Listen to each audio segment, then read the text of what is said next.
Do you know what is coercion? And did you know it is everywhere? According to Transparency International Malaysia, Malaysia's coercion perception index score for 2019 is 53, while the latest score for 2024 is 50.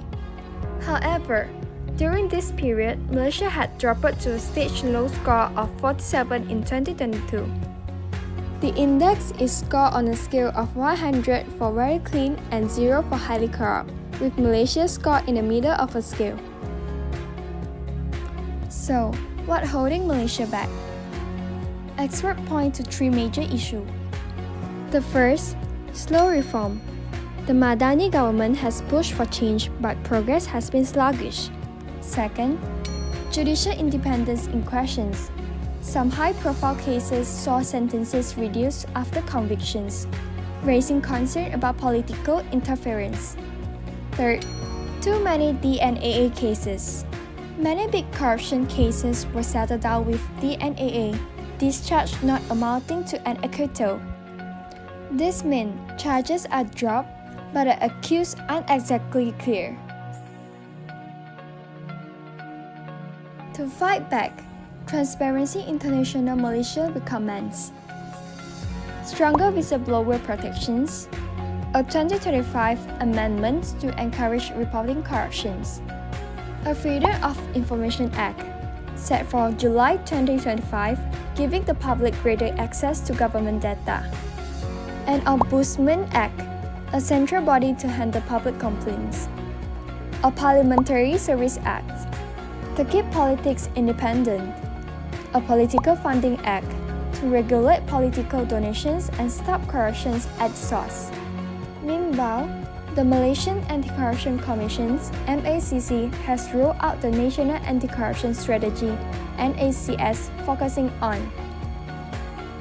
education, raising awareness, public accountability, strengthening government integrity, people's voice, encouraging citizen involvement, law enforcement, cracking down on corruption, incentive, creating policies to discourage bribery. But corruption isn't just about politicians and big corporations. It happens everywhere, even in government agencies. And here is a real-life cases from Malaysia that prove it. In recent years, corruption within law enforcement agency has become a growing concern, with cases surfacing more frequently than ever before. In a recent development, a police officer has been arrested by the Malaysian Anti-Corruption Commission (MACC) for allegedly accepting bribes to cover up drug-related activities. The officer, a surgeon attached to the Criminal Investigation Unit of Kuala Muda Bandar Baru in Kedah, was formally charged at the Alor Setar Magistrate Court earlier today.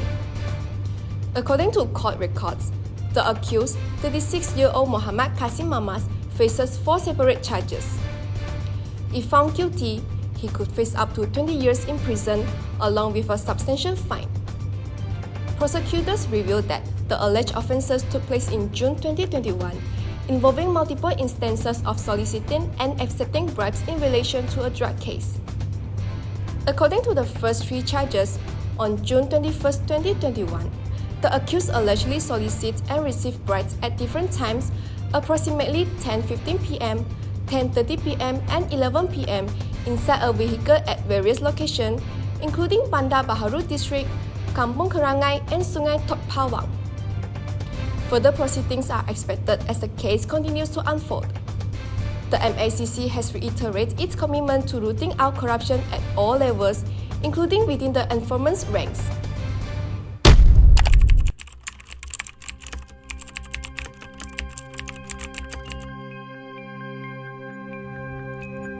According to investigations, the case involved illegal dealing between drug offenders and law enforcement personnel. In the first charge, police revealed that on the night of June 21, 2021, at approximately 10:50 p.m., the accused attempted to solicit a bribe of 20,000 ringgit in cash from a 33-year-old suspected drug offender, Muhammad Firdaus Ahmad Yudin. The incident took place inside a Proton Personal vehicle in Kampung Kenangan, Serdang, Bandar Baharu, Kedah. The bribe was allegedly in exchange for not taking enforcement action against the suspect.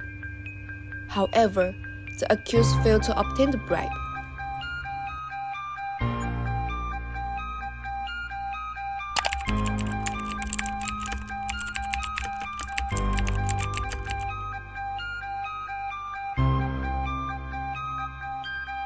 In the second charge, on the same night at approximately 10:30 p.m. in Sungai Tengas, within the same district, the accused allegedly reached an agreement with the same suspect to accept 15,000 ringgit in cash in exchange for refraining from taking further enforcement action.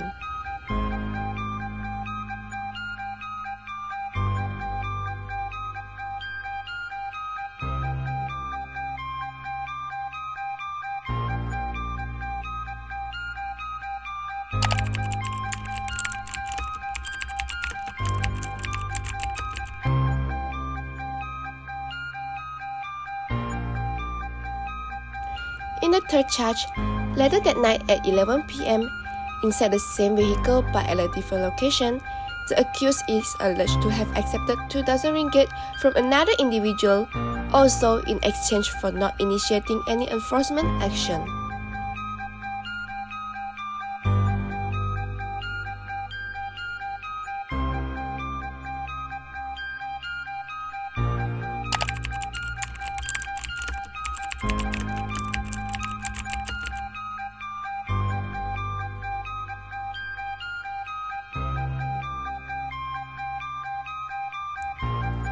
In the fourth charge on June 22nd of the same year at approximately 5:40 p.m., the accused allegedly agreed during a phone conversation to accept 7,000 ringgit in exchange for assisting the same suspected drug offender in evading legal action.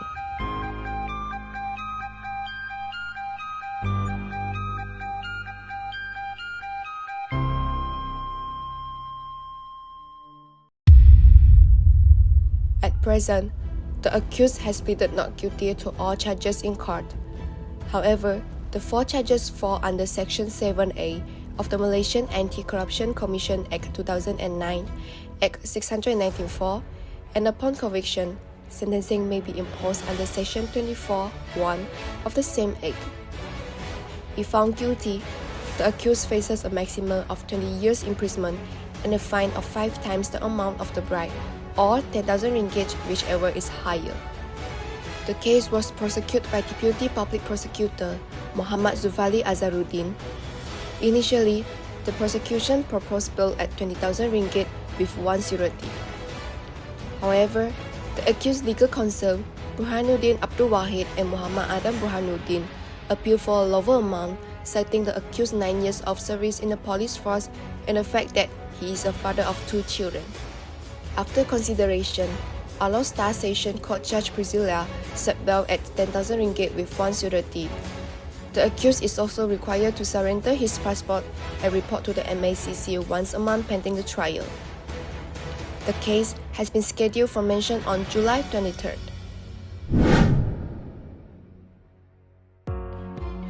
So, what is corruption? It is when someone gives or receives reward, whether it's money or something valuable, to influence the decisions. For example, a contractor gives an expensive watch to the government officials as a thank you for awarding them a big project. Sound unfair, right? And that's exactly why we need integrity and anti-corruption courses in universities. Starting January 2024, these courses will be mandatory for students in all public universities and soon, private universities too. The goal? To make sure future graduates know that bribery, giving or taking is not okay. The CARE module is a part of long-term efforts to build a clean, ethical workforce and business community where corruption has no place. Because at the end of the day, a future built on integrity is a future worth fighting for.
In recent years, our trust in law enforcement has been increasingly shaken, especially when officers meant to uphold justice are found colluding with drug traffickers and accepting bribes. It's both disappointing and deeply troubling. This is more than an isolated incident because it highlights underlying issues and weakening ethical standards. As citizens, we rely on law enforcement to maintain order and safety. But when power is abused, it not only undermines the law credibility, but also weakens public confidence. If justice can be bought, how are citizens' rights protected? This case highlights the urgent need for strong oversight and accountability. Beyond anti-corruption efforts, we must also emphasize ethical training and supervision of public servants while encouraging people to report misconduct. Ultimately, we hope the judiciary handles each corruption case with fairness, and going forward, we aspire to a cleaner, more responsible system, one that truly earns the public trust. In Malaysia, I often hear people say things like, "Haiya, Malaysian police always take bribes." This shows that public trust in law enforcement has greatly declined. As citizens, if we do not trust those who govern the country, it will affect social harmony and stability. Therefore, besides citizens having awareness of corruption, law enforcement officers must also lead by example and uphold integrity. When corruption cases involving officers arise, the government must not only take firm action but also show the people that leaders are actively fighting corruption. Only then can public trust be restored and more people encouraged to report corrupt activities. Finally, I hope that both of the people and government can work together to fight corruption, reject any benefits gained through bribery, and move Malaysia toward a cleaner and fairer society. This PSA really made me reflect on the issue of corruption in Malaysia. In the past, we might have thought that corruption was something distant, just something we saw in the news. But in reality, it is everywhere, and sometimes it has even become an unspoken rule. For example, some people think that paying a copy money to get things done faster is not a big deal. But this kind of mindset is exactly why corruption continues to exist. The reason we have this course is not just to learn the theories, it is to make us truly think about why corruption happens and what we can do to change it. Sometimes people continue to believe that this is just how things work, this is reality. But the truth is, corruption becomes a big problem because so many people think this way. So, I think the most important thing is to start with ourselves, not tolerating it, not participating in it, and having the courage to say no. One person's action might seem small, but if more people adopt the same mindset, change can happen. I hope we can all become people with strong principles, and I also hope that Malaysian society can improve for the better. Today's filming made me realize that corruption is not just a moral issue, it's a cancer that threatens social fairness and development. In Malaysia, corruption cases are widespread, from high-level government deals to everyday instances of giving a little extra to gain convenience. In this video, we aim to convey a simple but powerful message which is, fighting corruption starts with us. Many people believe that corruption is a problem for the government or big corporations, unrelated to our own life. But that's not true. Every time we choose to offer or accept a bribe, we contribute to a system that allows us to thrive. We cannot just rely on law or anti-corruption agency. Everyone everyone must have the awareness to reject bribery and the courage to report wrongdoing. I hope this video will truly resonate with the audience and help more people recognize their role in the fight against corruption. Only when everyone commits to honesty and integrity can we move toward a cleaner and more transparent future. Corruption has been a big problem in our country for a long time, especially in the government. Whether it's a big case that everyone knows about or small bribes between two people, we as a citizen should not ignore it. Corruption hurts our economy, damages our country reputations, and in the end, it affects all of us living in Malaysia. That's why we must always be aware and never give or take bribes, no matter how easy or tempting it may seem. We should take responsibility and make sure corruption does not become normal in Malaysia.